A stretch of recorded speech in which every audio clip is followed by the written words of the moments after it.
misericordia. El Señor tenga misericordia de ti y ponga en ti paz.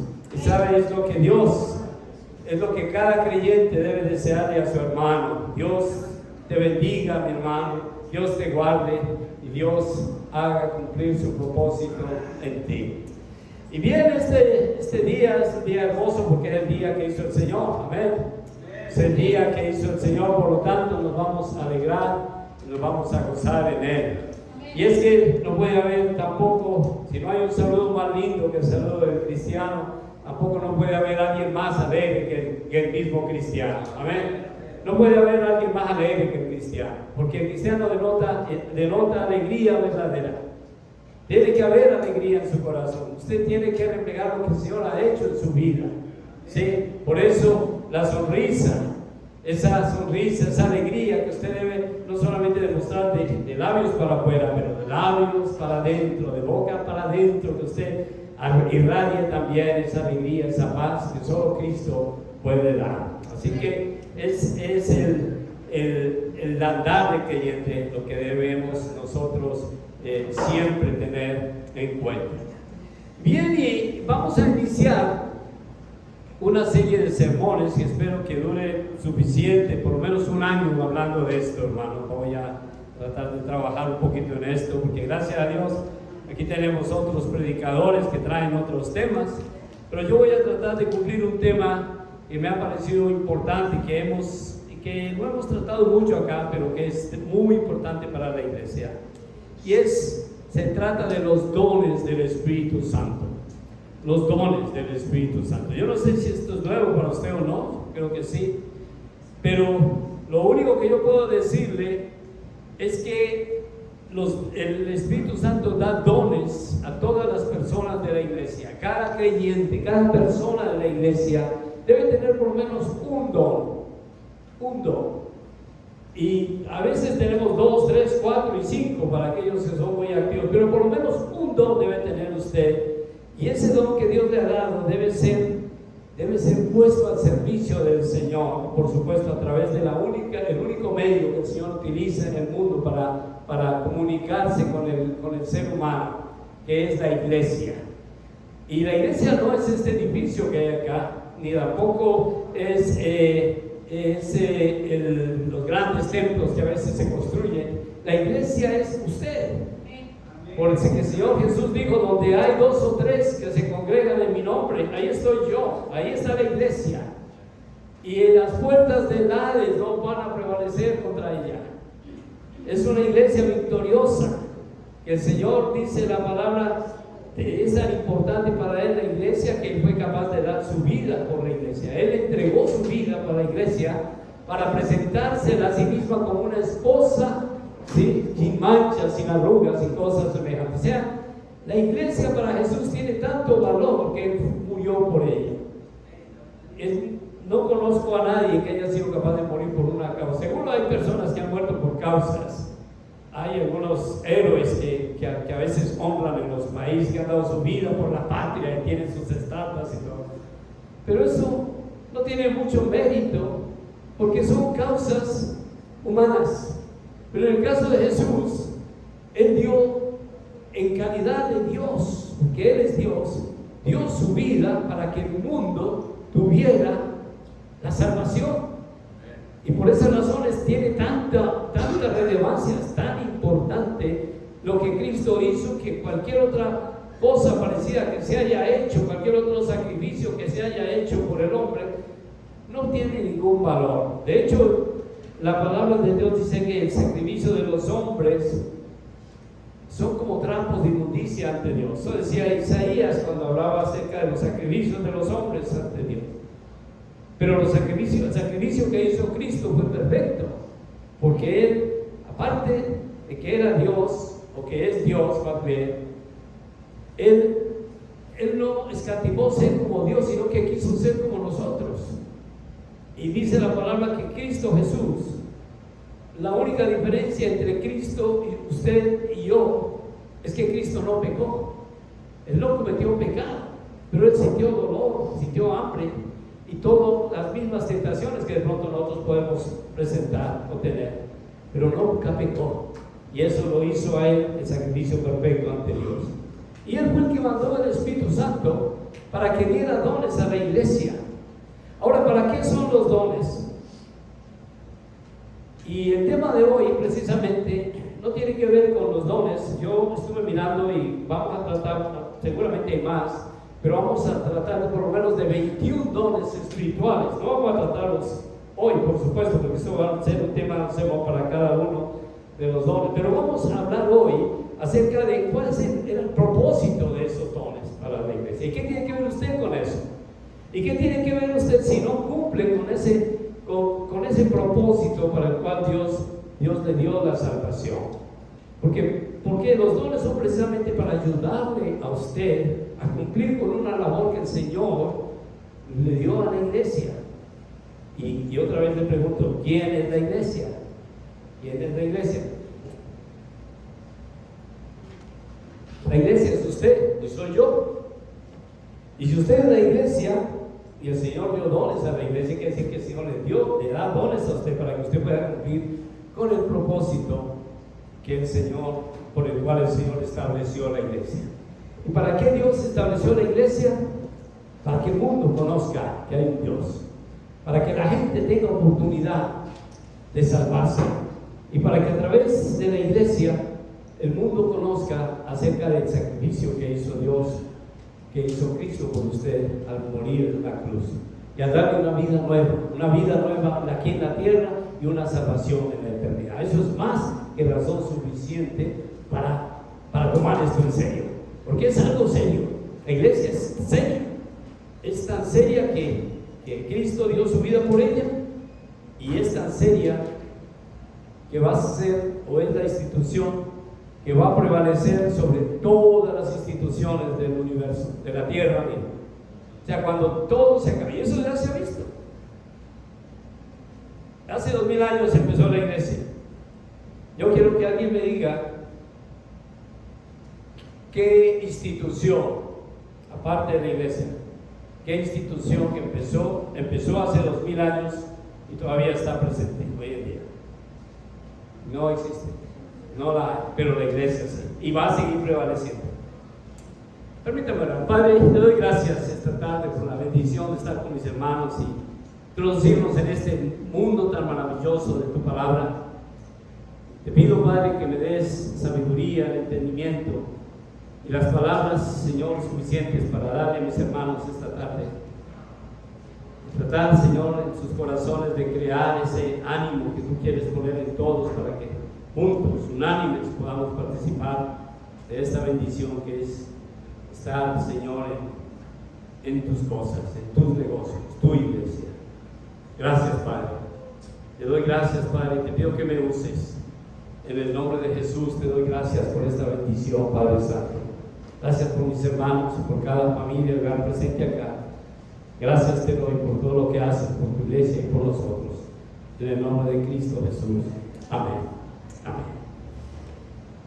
Entonces tenemos que empezar diciendo que la iglesia es un cuerpo. La iglesia es un cuerpo. Y se compara como uno de nosotros. 1 Corintios 12, 21 al 25. Miramos ahí la palabra de Dios. 1 Corintios 12, 21 al 25. Y vamos a ver ahí lo que dice la palabra de Dios respecto al cuerpo. ¿Qué es un cuerpo? ¿Y qué tiene que ver usted con eso? 1 Corintios 12, 21, 25. Dice allí: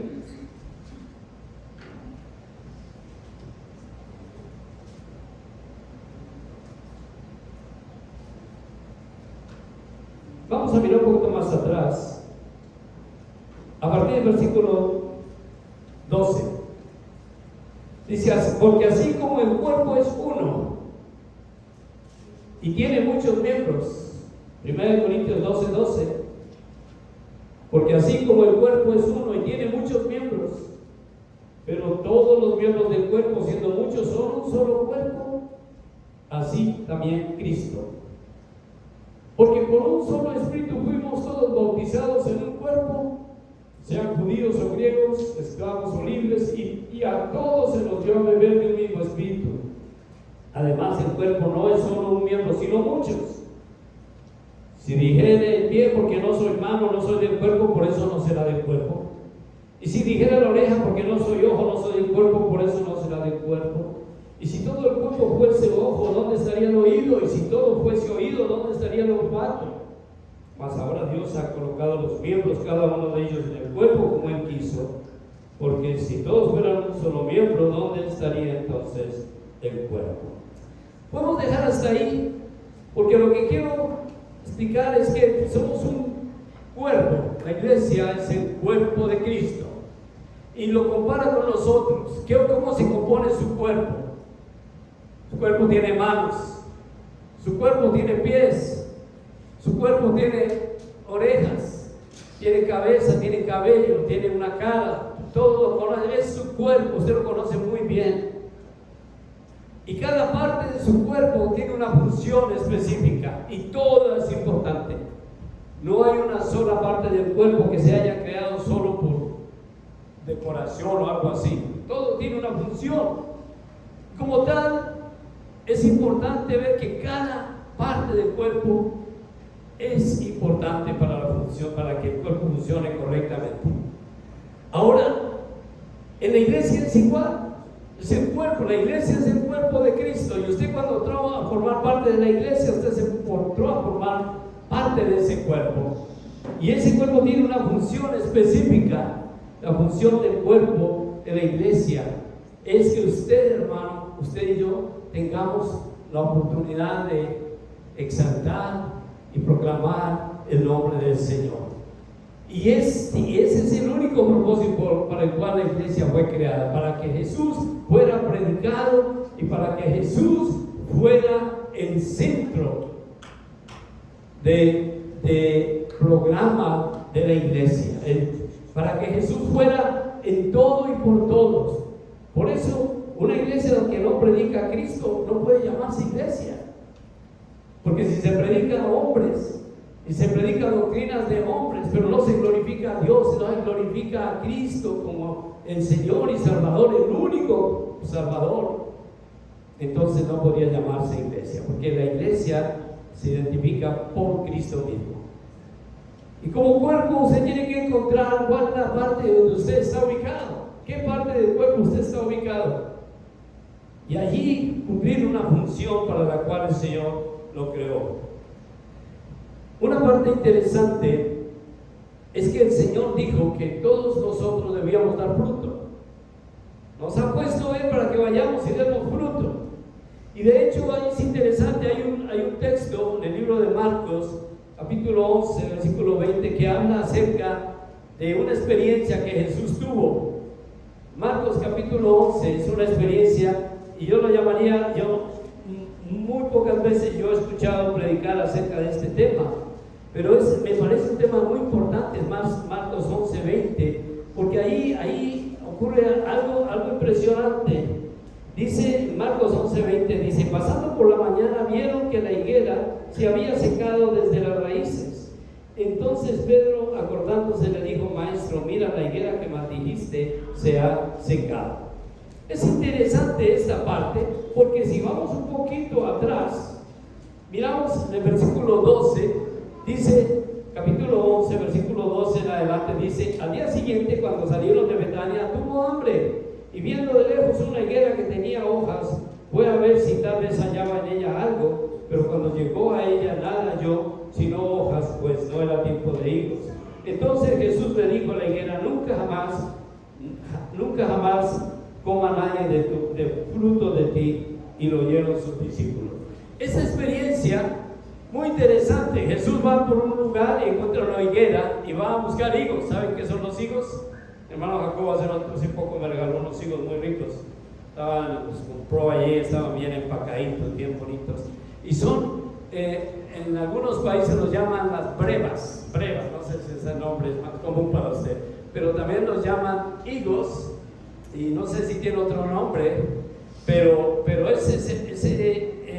en algunas partes, como Colombia, por ejemplo, los hacen en dulce, en almíbar, Y es un postre muy delicioso porque le ponen al viva y luego le ponen queso y lo sirven de postre. Es muy común eso allí, es bastante delicioso. Y saben, el Señor fue y miró en un árbol donde había higos y quería comer uno. Así también se puede tomar de la planta y comerlos y sabe bien delicioso. Entonces, cuando fue allá a la planta, no había higos allá. Y el Señor le dijo a la planta: nunca nadie coma de ti fruto. Y nada más dijo esas palabras. Pero muy interesante que después por la mañana, cuando fueron a mirar la higuera se había secado. ¿Y qué quería decir el Señor con eso? ¿Qué quiso decir el Señor a sus discípulos? El Señor solo le dijo: bueno, cualquiera que le diga a este monte, pásate al otro lado, pues pásate, dando a entender la importancia de tener fe. Pero lo que el Señor quería decir era que algo que no da fruto no sirve. Si no tiene fruto, ¿para qué? ¿Sí? Y por eso Él nos colocó a nosotros para dar fruto. Cuando Él nos ve a nosotros, Él quiere ver en nosotros fruto, porque nos dio suficiente para poder darnos la oportunidad de tener fruto para el Señor. Así que no hay ninguna razón por la cual no tengamos que dar fruto. Segunda de Pedro capítulo 1 versículo 8, encontramos también ahí un texto muy, muy bonito que yo quiero que ustedes lean conmigo. Dice Pedro ahí, segunda de Pedro 1:8, dice: porque si estas cosas están en vosotros y abundan, no os dejará estar ociosos y sin fruto en cuanto al conocimiento de nuestro Señor Jesucristo. Entonces, como se da cuenta, este texto, 2 de Pedro 1:8, le da a usted una oportunidad de estar en dos cosas. Una, dice, usted tiene la oportunidad de estar ocioso. ¿Sabe qué es la palabra ocioso? Ocioso es estar por ahí sin hacer nada, no hacer nada. Eso es la ociosidad. Y dice, usted tiene la oportunidad en las cosas de Dios de estar ocioso o de tener fruto. ¿Cuál va a escoger? Porque el Señor le da a usted la capacidad de que usted tenga la oportunidad de dar fruto para Él, pero usted tiene que escoger el dar el fruto para Él. Tampoco Dios lo va a obligar a hacerlo. Pero lo único que yo he visto es que como parte de la iglesia usted tiene que cumplir una función y dar fruto para el Señor. De lo contrario, probablemente se va a secar, probablemente va a estar ocioso, y usted sabe cuál es el fin del ocioso. El ocioso siempre termina mal. Una persona que está ociosa nunca va a ser una persona útil. Una persona ociosa no va a hacer producir ni para él mismo. Así que usted va a tener que escoger si en las cosas de Dios usted va a estar ocioso o va a dar fruto. Pero si va a estar ocioso, tenga la certeza de que finalmente va a secarse espiritualmente. Entonces, para eso el Señor proveyó los dones del Espíritu Santo, para que usted no esté ocioso, para que usted dé fruto para el Señor. Y estos dones del Espíritu yo saqué, por lo menos en estos 10-15 minutos que me quedan, yo voy a hablar acerca de por lo menos 3 propósitos por los cuales el Señor dio los dones. Y el primer propósito se encuentra en 1 Corintios 12:7. 1 Corintios 12:7. Allí de hecho están los propósitos de los dones del Espíritu. El propósito de los dones del Espíritu, 1 Corintios 12:7. Ahí va a encontrar usted la palabra de Dios que le dice esto, ¿sí? Pero a cada uno le es dada la manifestación del Espíritu. ¿Para qué? Para provecho, para los que están leyendo conmigo en la Biblia. 1 Corintios 12:7. Entonces, es para provecho, o sea, es para su propio provecho, no es para el beneficio de la iglesia, porque la iglesia se beneficia, ni tampoco es para engrandecer al pastor, ni a ningún hermano de la iglesia. Es para su propio provecho, y si usted va a engrandecer con ese don, engrandezca al Señor. Es el único que merece la honra y la gloria. Así que es para provecho, para el bien común del cuerpo de Cristo, si lo quiere ver así, más bien. Para que el cuerpo de Cristo, la parte donde usted está, haya una función para provecho de ese cuerpo, para que saque ventaja de esa bendición. Es para provecho. Primero es para su provecho personal, porque yo he visto en el ministerio que Dios me ha dado a mí, hermanos, ministerio que Dios me ha dado,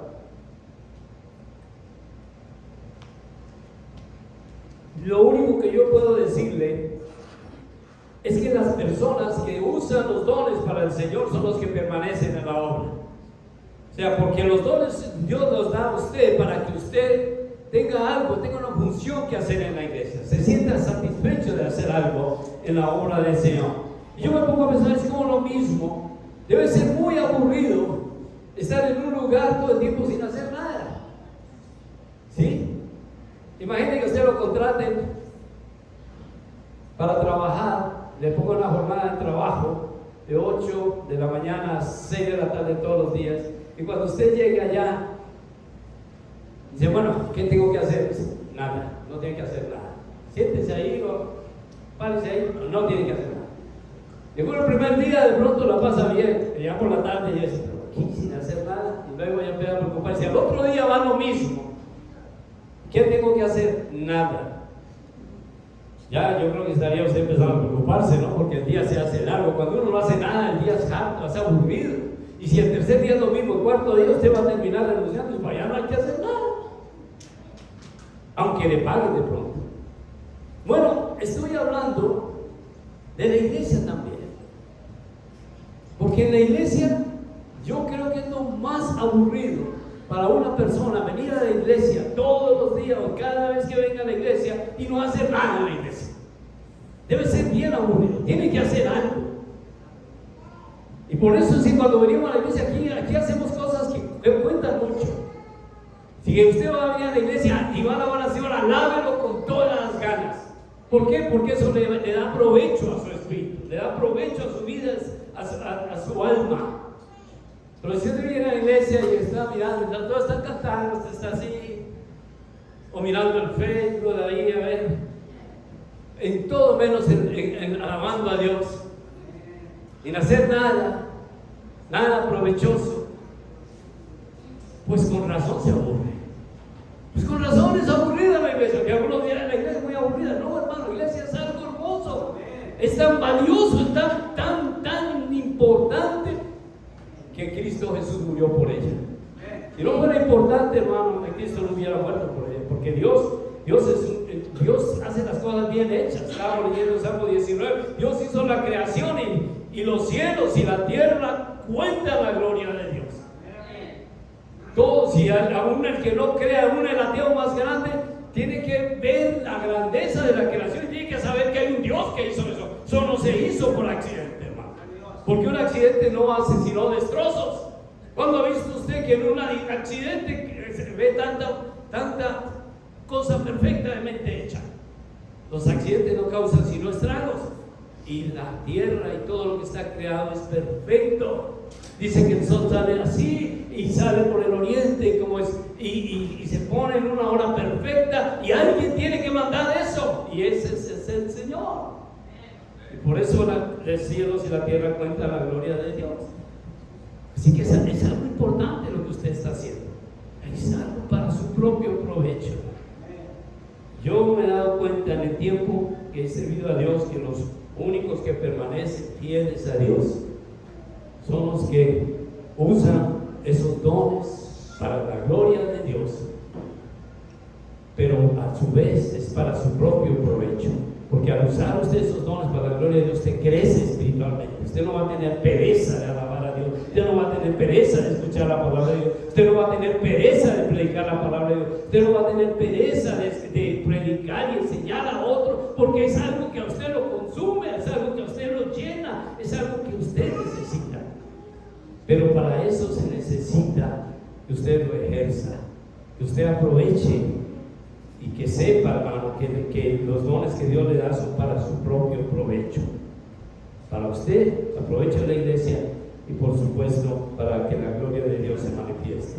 Su provecho personal, para el provecho de su familia. Hermano, yo estaba escuchando estos días una mujer que estaba diciendo de que mi esposo está asistiendo a la iglesia.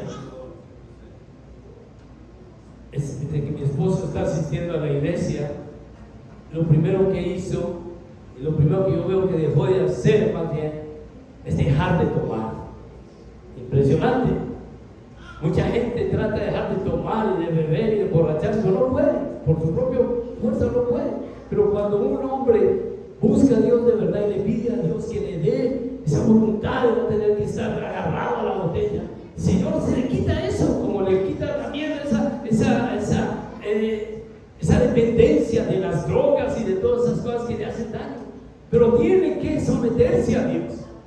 Esa es la diferencia. Tiene que pedir a Dios que lo haga. Y este hombre le pidió a Dios que lo ayudara. Y la mujer dijo: yo veo que mi esposo dejó de tomar, desde que dejó de tomar, ahora llega más temprano a la casa, tiene una sonrisa mejor, es un hombre que ahora está más con nosotros, más con la familia, y cambió completamente. Y por eso yo quiero seguir en la iglesia. Yo no quiero dejar la iglesia, porque eso me ha beneficiado a mí y ha beneficiado mi casa, ha sido un gran provecho para mi familia. ¿Cómo puedo yo dejar algo que me ha dado tanto provecho que nunca jamás pensé que podía ocurrir? Entonces, es para provecho suyo, a provecho de su familia, para provecho de su iglesia. Para eso es que Dios creó los dones espirituales. Porque este hermano estaba asistiendo antes a la iglesia, pero como muchos a veces asisten, vienen a la iglesia y lo que le entra por acá, le sale por acá al ratito. Y eso es como si no hubieran oído nada. Como Santiago los llama oidores olvidadizos. ¿Sí? Hay muchos en la iglesia que son así. Son tan oidores olvidadizos que no se acuerdan nada de absoluto del mensaje que se predicó ese día. Al otro día no se acuerdan nada. Pero este hombre decidió escuchar. Y cuando dijo: bueno, yo tengo capacidad de hacer algo, voy a utilizar lo que Dios me dio para utilizarlo para el bien de la obra. Y entonces él comenzó a hacer cosas que otros no hacían, y a ayudar en cosas que otros no eran capaces de hacer, y comenzó a dar fruto para el Señor. Y eso hizo que él se sintiera afortunado y bendecido por poder compartir con los demás. Pero a la vez que él estaba tomando y compartiendo lo que Dios le había dado, a su vez también empezó Dios a hacer que él comenzara a crecer espiritualmente. Y entonces ya en el momento de ir y llegar a sus amigos a buscarlo y decirle: mira, hoy vamos a ir a tal lugar y nos vamos a emborrachar, y vamos a decir: no, hoy voy a estar en la iglesia y voy a colaborar allá con los hermanos que tenemos algo por hacer. Y los otros abrieron los ojos bien grandotes: ¿qué vas a hacer? No, voy a estar en la iglesia. Y los amigos tuvieron que ir sin él a sus borracheras y a sus cosas, porque él había decidido hacer algo para el Señor. Estar ocupado en las cosas de Dios es importante, que es provechoso para nosotros, pero quedarse sin hacer nada es lo peor que puede hacer. Entonces es para su provecho. Segundo, 1 Corintios 14:12, mira lo que dice la palabra de Dios. 1 Corintios 14:12. Así también vosotros, pues que anheláis dones espirituales, procurad abundar en ellos ¿para qué? Para edificación de la iglesia. Entonces los dones no solamente son para su provecho personal, y se aprovecha su familia, aprovecha también la iglesia, pero también los dones ayudan a edificar la iglesia. Su edificación personal, y cuando usted se edifica personalmente, también ayuda a edificar a los demás. Ahora, hay muchos dones. Yo les dije que iba a tratar más o menos 21, pero pueden haber otros más. Pero los dones son las capacidades que Dios le da a usted para que usted cumpla con el trabajo que el Señor dijo a la iglesia. La orden, yo no iría al trabajo, la orden que el Señor le dio a la iglesia. Y si usted es parte de la iglesia, si usted es la iglesia, usted, ¿quién sería su dueño si usted es la iglesia? ¿Quién sería su dueño? Cristo, porque Él compró la iglesia. ¿Cómo compró Cristo la iglesia? ¿Usted sabe cómo la compró? Ahí está un recordatorio de cómo fue que Cristo compró la iglesia. Nada menos que con su propia vida. Cuando Cristo murió por la iglesia, murió y resucitó, Él consolidó ese trabajo que Él dijo: ustedes, yo ya hice mi parte, ya me entregué por la iglesia, ya di mi vida por la iglesia, ya resucité por la iglesia, ahora les toca a ustedes hacer su parte. ¿Y cuál es su parte? Dice: ir por todo el mundo y predicar lo que yo he hecho. ¿Para qué yo hice eso? Para que el mundo no se pierda, sino que tenga vida eterna. Para que la gente conozca que hay un Dios y que ese Dios está interesado en cambiarlo, y que ese Dios está interesado en darle una vida nueva, en cambiar su casa, cambiar su vida, y que ese Dios está interesado en que su alma no se pierda cuando usted vaya a la eternidad con Él. Es bastante seria la cosa con la iglesia, no es un trabajito cualquiera. Por eso la iglesia es diferente a cualquier institución de la humanidad, porque las instituciones van y vienen, los gobiernos van y vienen, los hombres que se creen poderosos hoy en día, que creen Dios, en unos días cuando mueran nadie va a acordar de ellos, pero la iglesia va a continuar. Por ejemplo, hoy en día tenemos un presidente que se cree el hombre más importante del mundo, y tal vez no sea, ¿sí? Y tal vez no sea, y todo el mundo lo alaba, y todo el mundo piensa que es como que puede ser más importante que Dios. Pero yo les garantizo que en unos 10 años nadie va a acordar de Él, nadie ni lo va a nombrar, va a desaparecer, y la iglesia va a continuar. Y yo no estoy hablando una blasfemia, y no estoy hablando ni siquiera en contra de ningún gobierno. Estoy diciendo que nadie puede ser más importante que Dios, y cualquier persona que se crea más importante que Dios tendrá que verse con Dios un día, y allá va a ser la cosa distinta. Pero Dios nos dio a nosotros la iglesia, y la iglesia permanece, y aquí estamos nosotros, y el Señor dio garantía a la iglesia. Por lo menos dijo: ustedes, quiero que sepan que ustedes no van a estar solos. No, ustedes van a cumplir con un trabajo, pero yo voy a estar con ustedes todos los días, a cada instante voy a estar con ustedes, dándoles lo que ustedes necesitan, la protección, el ánimo. Nunca van a estar solos, y eso es lo que hemos sentido. ¿Cuántos de ustedes, cuando han estado con el Señor en la iglesia, han sentido que han estado solos? Si verdaderamente han estado consagrados al Señor. No, hermano, nunca. Y como dice el salmista: aunque mi padre y mi madre me dejen, con todo Jehová me recogerá. Amén. Porque a veces sí, a veces nuestra propia familia nos va a dejar, o nos va a insultar, o nos van a echar a un lado, y nos van a tirar la puerta, y no nos van ni a hablar. Pero el Señor no hace eso con nosotros. Él nos recoge, nos consuela, y nos da la gracia de poder perdonar, de tener un corazón para perdonar cuando alguien nos haga una ofensa. Si alguien nos ofendió a usted muy feo, y usted no es de los que dice: bueno, yo no lo voy a perdonar nunca. Allá afuera, allá hay gente que dice: ese nunca lo voy a perdonar, o de ese hombre me tengo que vengar, así sea lo último que haga en mi vida. ¿No han oído esas palabras? Gente que no conoce a Dios. El no conocer a Dios no respira sino odio y venganza y deseo de matar porque me hicieron esto, y entonces me tengo que vengar, así sea lo último que hagan toda mi vida, porque eso que me hicieron va más allá de lo que yo podía soportar.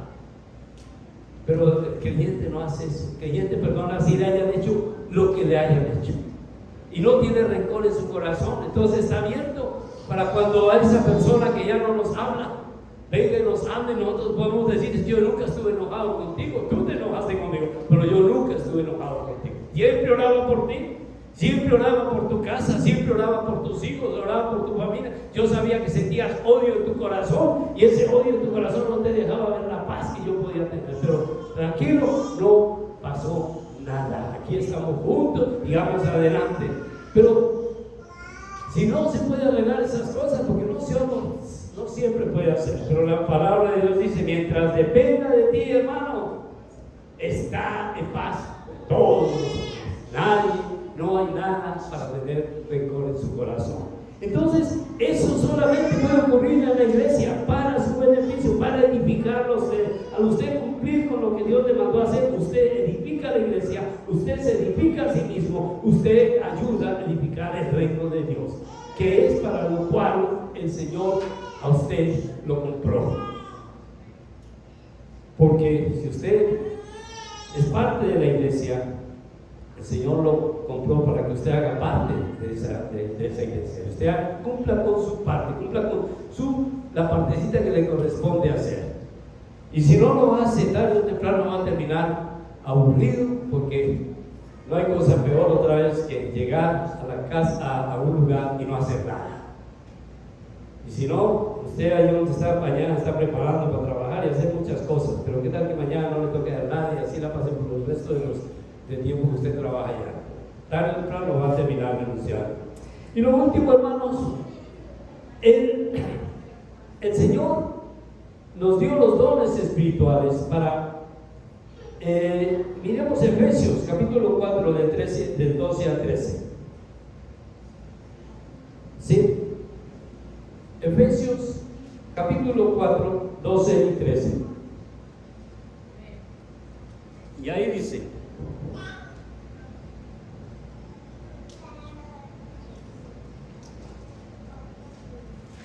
yo lo pongo acá porque lo tengo aquí escrito, pero lo quiero leer directamente de la palabra. Efesios 4, 12 y 13 dice así: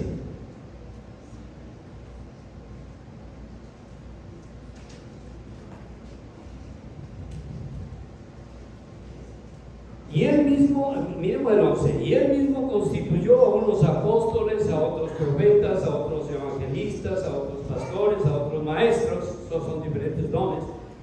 Y el versículo 12 dice: a fin de perfeccionar a los santos para la obra del ministerio, para la edificación del cuerpo de Cristo, hasta que todos lleguemos a la unidad de la fe y del conocimiento del Hijo de Dios, a un varón perfecto, a la medida de la estatura de la plenitud de Cristo. Entonces, ¿para qué fue que el Señor uno de los propósitos de los dones del Espíritu es para perfeccionar a los santos para la obra del ministerio? Para eso, para perfeccionarlo. Y ¿sabe? La única forma en que usted puede ser perfecto en algo es cuando está practicando. Usted de pronto va a conseguir un trabajo. En el trabajo le van a decir: bueno, hay que hacer esto, hay que hacer aquello. Dice: pero es que yo no sé cómo hacerlo. Dice: bueno, alguien le va a dar una instrucción de cómo hacerlo. Digamos, hacer una fábrica donde tenga que construir ciertos artefactos. Pero usted, a medida que usted va practicando, va perfeccionando ese trabajo. Bueno, en la iglesia es exactamente igual. Todos los días el Señor nos va perfeccionando para la obra del ministerio. Tal vez usted pueda decir: es que yo no puedo, es que yo no soy capaz. Pero no, la palabra de Dios dice que Él quiere prepararnos para los tiempos que van a venir, para prepararnos. Yo recuerdo por lo menos de dos casos muy particulares, y ya con esto tres casos muy particulares que quiero hablar rápidamente, y con esto yo quiero terminar. Y se trata de personas que yo he conocido y que tienen esta disculpa, como muchos de pronto pueden tener aquí: es que yo no sé hacer nada, yo no puedo hacer nada. Le dice: hermano, vamos a hacer algo. Es que yo no puedo hacer nada, yo no sé hacer nada, hermano, yo no puedo, es que yo casi no entiendo, ¿sí? O es que me da pena, ¿sí? Siempre tenemos una disculpa. Cuando se trata de servir a Dios, siempre va a haber una disculpa allí, y tal vez para justificar que nos da pereza o que no queremos hacerlo. O puede ser que le dé vergüenza, como sea, pero Dios quiere que usted haga su parte. Y otra vez digo, usted quiere permanecer en la obra de Dios, y que esto para usted signifique algo, y que usted realmente engañe y le dé alegría en su corazón, y se sienta orgulloso de ser cristiano, y sienta, como decía el salmista: cuando me dijeron que vamos a la casa de Dios, me alegré mucho. Yo no sé cuántos se alegraron cuando sabían que venían a la casa de Dios hoy. Pero algunas veces tenemos una cara tan larga que da hasta tristeza ver de entrada. Y ya tocó otra vez y por allá, ¿no? Otra vez. Pero cuando usted realmente busca de Dios y su corazón está lleno de Señor, usted está alegre, su sonrisa se ve, se siente, su espíritu se ve. Y es por eso que hay una gran diferencia. Pero yo por lo menos conocí a tres personas. Una de ellas era una mujer que había sido pensionada. Pertenecía a la iglesia y había salido pensionada y estaba bien frustrada porque era bien penosa. Aparte de ser penosa, era poco conocida de la Biblia, pero el marido quería que ella, era muy creyente y quería que ella se involucrara en las cosas de la iglesia, pero ella no tenía así como muchas ganas. Así que a veces el esposo casi siempre iba solo a la iglesia y ella se quedaba allá en su casa y siempre tenía una excusa para no ir. Y un día el esposo le dijo: mira, vamos a trabajar juntos en la obra de Dios. Y ella: pero es que yo no sé hacer nada. Yo lo único que hacía todo el tiempo que trabajé fue haciendo ¿cómo se llama? Tarjetas de inventario. Ese era el trabajo de ella y eso así se pensionó todo el tiempo haciendo eso.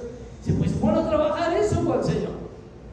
¿Cómo voy a hacer eso? Bueno, esas tarjetas. ¿Y cómo? Dice: bueno, vamos a simplemente en la tarjeta escribe el nombre de la persona y pregúntale a la persona qué necesidad tiene, y que esa persona te va a decir qué necesidad tiene, y por la noche vamos a hablar por esa necesidad de esa persona. Pues ella comenzó y tomó en serio su trabajo. Como ella todavía había hecho tarjetas así, entonces encontramos así: pues mira, yo tengo un tiempo de oración con mi esposo en mi casa y quiero que me des tu nombre y me digas por qué puedo orar por ti. Bueno, aquí no le gusta que ore por él. Entonces fue rapidito que empezó a anotar nombres y empezó a anotar personas. Y allá en la calle yo la vendía en una panadería hablando con un señor que ni me conocía. Y ¿cómo es su nombre? Aquí está. ¿Y qué necesidad tiene? Es que esto, mire, voy a orar por usted hoy. Voy a orar por usted solo. Y sí. Y anotaba el número del teléfono. Digo: yo lo único que quiero que me diga es cuánto Dios le responda para poder borrarlo de aquí. Y miren que esa mujer era lo único que sabía hacer, pero lo puso a trabajar para el Señor. Y sin hacerlo muy largo la historia, lo que empezó con una mujer que no tenía así muchas ganas de hacer las cosas, terminó siendo una de las iglesias más grandes de un barrio allá en Bogotá. Porque esa casa comenzó a llenarse de gente que quería que oraran por ellos. Y yo una vez fui allá y la gente no cabía en la casa, estaban afuera en la calle y los carros allá ligados por todas partes, sacaron parlantes y todo, porque no cabían allá en la casa. Y todo porque esta persona había anotado nombres de personas para orar por ellos. Uno nunca sabe lo que Dios puede hacer con eso que Dios nos dio. Así sea un poquito, como ya pensás que no sé hacer nada. Sí sabe hacer algo, póngalo para el servicio del Señor. Como una pareja que conocí que se iban a separar porque la mujer se la pasaba pegada al teléfono. Y el marido decía: cuélgase el teléfono, le puedo dejar algo útil. Y ella ahí hablando con la comadre, con la amiga, con ella, y todo el tiempo, hasta que un día le ocurrió, y no fue al marido, sino a un hermano de la iglesia, y dijo: oye, hermana, ¿usted qué le gusta tanto hablar por teléfono? ¿Por qué no llama a la gente y le pregunta que qué necesidad tiene y ora con ella por teléfono? Y como que le gustó la idea. Y sí, empezó a llamar, y lo que comenzó así con llamadas nada más, en ese lugar también se levantó un lugar tan hermoso donde la gente iba a predicar. Y esa mujer por la mañana cogía el teléfono, como lo que le gustaba, tomaba el teléfono y empezaba a hablar: hola, ¿cómo estás? Solo llamo para preguntar cómo te sientes y quiero que oremos. Y que ella le gustaba orar, entonces oró: y quiero orar por usted, y quiero orar. Y en el día oraba con 20, 30 personas por teléfono. Y claro, el marido pues ya no estaba tan enojado porque ya hablaba por teléfono, que de acuerdo el teléfono llegaba muy grande, pero ella estaba contenta porque ya no estaba haciendo algo productivo, hermoso. Y en ese lugar, un día me invitaron también a predicar. Qué bonito lugar, una casa, pero una casa donde había llena de personas que habían venido porque alguien había orado por ellos por teléfono. Y yo me acuerdo que ella una vez pidió oraciones de iglesia, porque el esposo se iban a divorciar porque ella no la pasaba sino pegada al teléfono. Cosas, no sabemos cómo Dios utiliza lo que sabemos, lo que Dios no nos pide que sea un superhombre, pero les ha dado alguna facultad. Lo que a veces creemos que es una debilidad, un problema, en las manos de Dios se convierte en una bendición. Y el último que recuerdo fue esto fue en una iglesia en Río de Janeiro. Yo creo que yo he contado esto, ya, pero lo voy a decir para los que no lo han oído. Pero era de una abuelita que los nietos no le hablaban, los hijos no la visitaban, y ella era lo único que hacía, era la iglesia. Y ella en la casa pues cocinaba para todos los que iban allá a la casa, porque los hijos sí no le hablaban, pero iban a comer. Y ella cocinaba allá lo que podía. Y un día preguntaba, ¿pero yo qué puedo hacer? Yo no sé hacer nada. La gente pues, no quiere hablar conmigo. Y yo no sé si no cocinar. Bueno, pues utilice eso. Y Dios le dio esa carga en su corazón. Allá en la iglesia donde estaba, empezó a crecer un grupo de indigentes, lo que llaman homeless acá. Y ella dijo, pues, ¿qué voy a hacer? Y ya sé. Y se fue a la plaza del mercado y pedía que le dieran las verduras y las cosas que sobraban, que estaban todavía buenas, pero podía usarlas, que ya no las iban a vender. Y con eso, con verduras y se inventó hacer una sopa.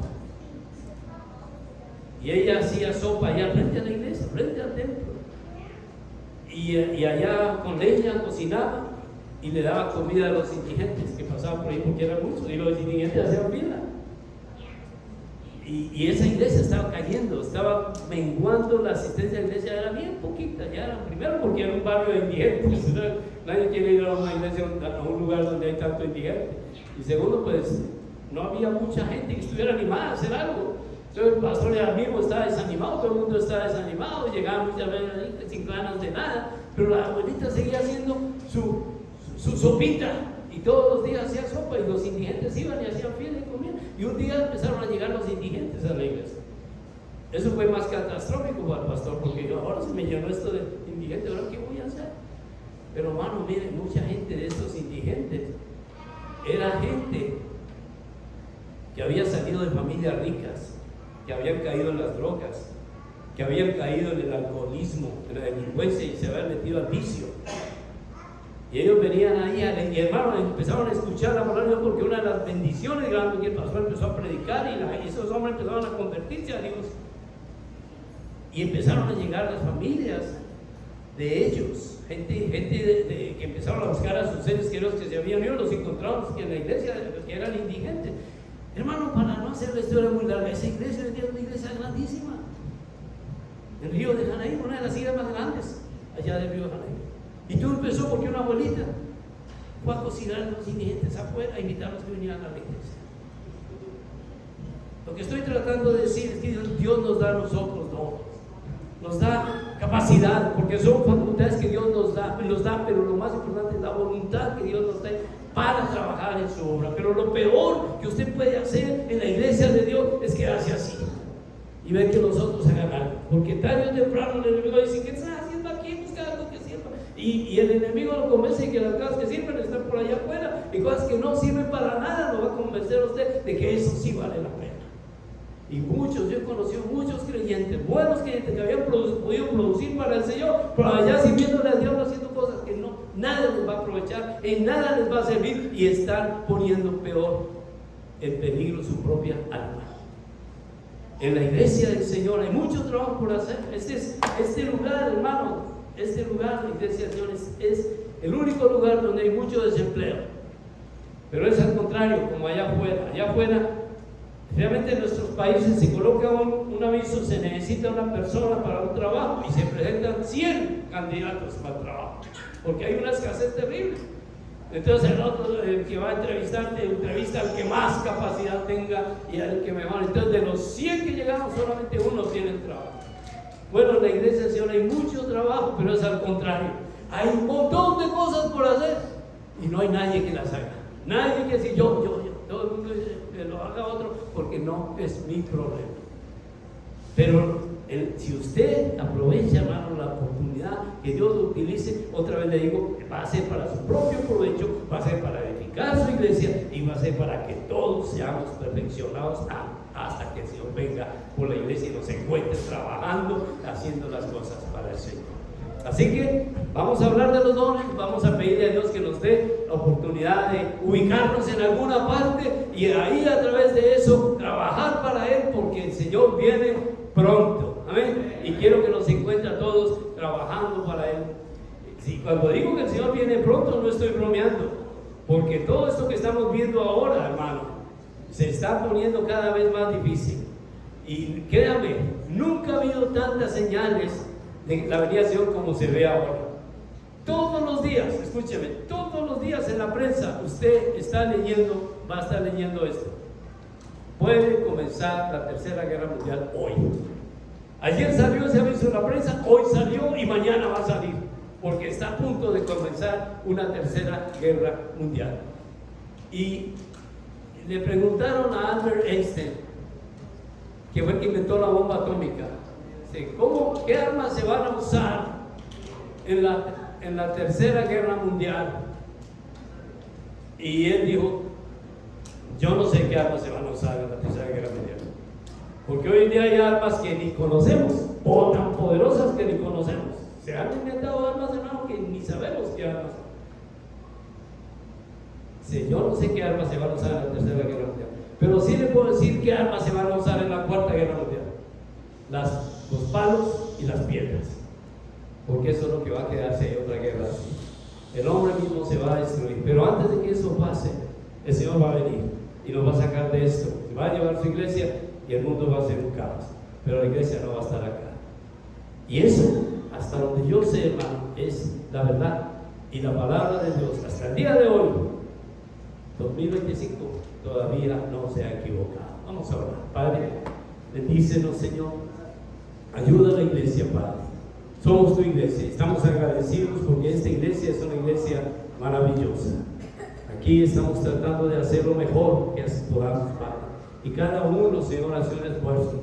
Todos quieren colaborar. Yo sé, Padre, que aquí hay un gran espíritu, pero también te pido, Padre, que todo lo que no es tuyo, todo lo que no es para tu gloria, que tú nos animes, Padre.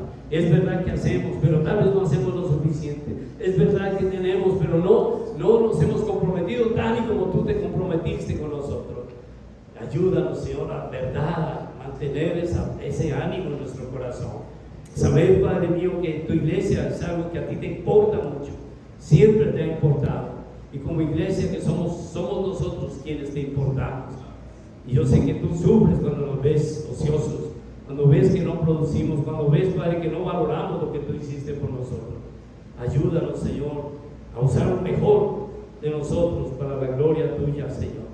Y gracias, Padre mío, que yo sé, Padre, que tú usas tu iglesia y tú bendices tu obra y tú motivas tu iglesia y tú estás presente acá.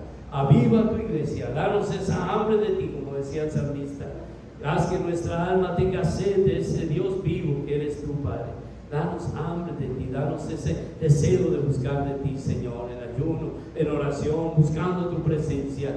Y gracias, Padre, te damos por la obra tuya en este lugar, que hasta el día de hoy ha dado fruto para la gloria tuya. Te damos gracias en Cristo Jesús. Amén.